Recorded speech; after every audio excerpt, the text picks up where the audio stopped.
महात्मा जी की जय, बुरी माँ मंगला चंडी मैया की जय। मैं इस वक्त बरसाने में हूँ और कृपालु महाराज जी के आश्रम में रह रहा हूँ और कई सालों से यहाँ सेवा आनंद पूर्वक कर रहा हूँ।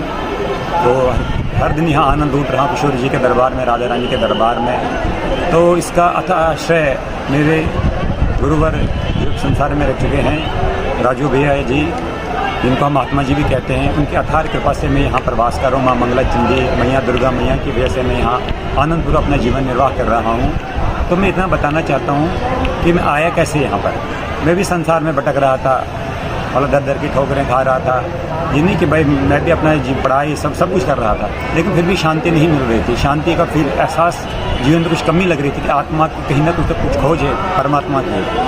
तो जब भी मैं राजू भैया के संपर्क में आया, उस समय मैं 8th क्लास में पढ़ता था, तो उनके संपर्क में आने से ही मुझे आध्यात्म की तरह रुचियाँ बढ़ने लगी और उनकी कृपा, उनकी शक्ति कृपा जिसे कह सकते हैं, उनकी कृपा से मैं फिर आध्यात्म ओर चलने लगा। और माँ मंगला चंडी मैया की बार बार जैसे माँ अपने बच्चों को दुलार करती है और राजू भैया जी, महात्मा जी जैसे अपने छोटे भाई को बड़ा भाई प्यार करता है, वैसे उन्हें प्यार दुलार करके प्यार से डांट के फटकार करके मुझे इस आध्यात्मिक क्षेत्र पे ईश्वरी क्षेत्र की ओर चलाया और बार बार समझाया कि ये संसार में ईश्वर है, यहाँ कुछ नहीं रखा, यहाँ कोई सुख नहीं है, तुम बस भगवान का नित्य राधा कृष्ण की ही भक्ति करो और अपने गुरु महाराज में ही नित्य निरंतर अपना मन लगाओ, उसी से ही तुम्हारा कल्याण होगा। तो मैं इतना बताना चाहता हूँ कि राजू भैया की ये अपार महिमा है और माँ मंगला चंडी मैया की अपार महिमा है।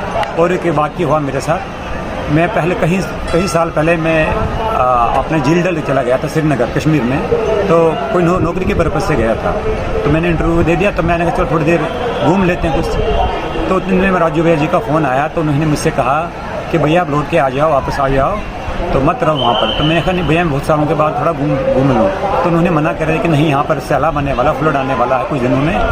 तो मैंने कहा ठीक है, जब महापुरुषों की वाणी है तो मिथ्या तो नहीं जाती, क्योंकि राजू मैंने आज तक जो बात कही वो सब सत्य निकली है।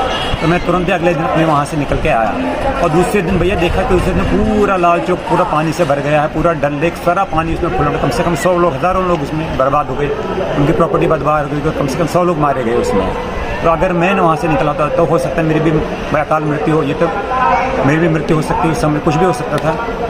तो ये राजू भैया माँ मंगला चंडी मैया का साक्षात चमत्कार है। और अपनी वाणी को विराम देकर मैं इतना ही कहना चाहता हूँ कि मैं राजू भैया का और माँ मंगला चंडी का जीवन भर उनका आभारी रहूँगा। उनको हृदय से धन्यवाद देता हूँ कि आज उनकी कृपा से मैं यहाँ पर आश्रम में मैं महाराज जी की सेवा कर रहा हूँ और अपने लक्ष्य की ओर द्रुत गति से बढ़ रहा हूँ। तो इसलिए मैं माँ राजू भैया और माँ मंगला चंडी मैया के चरणों में बारंबार कोटि कोटि नमन करता हूँ। बोले माँ मंगला चंडी मैया की जय, बोले श्री श्री राजू भैया महात्मा जी की जय, बोलिए श्री राधा रानी की जय, बोले बरसाना धाम की जय, बोले पंचमूल जगत गुरु उत्तम श्री कृपालु महाप्रभु की जय।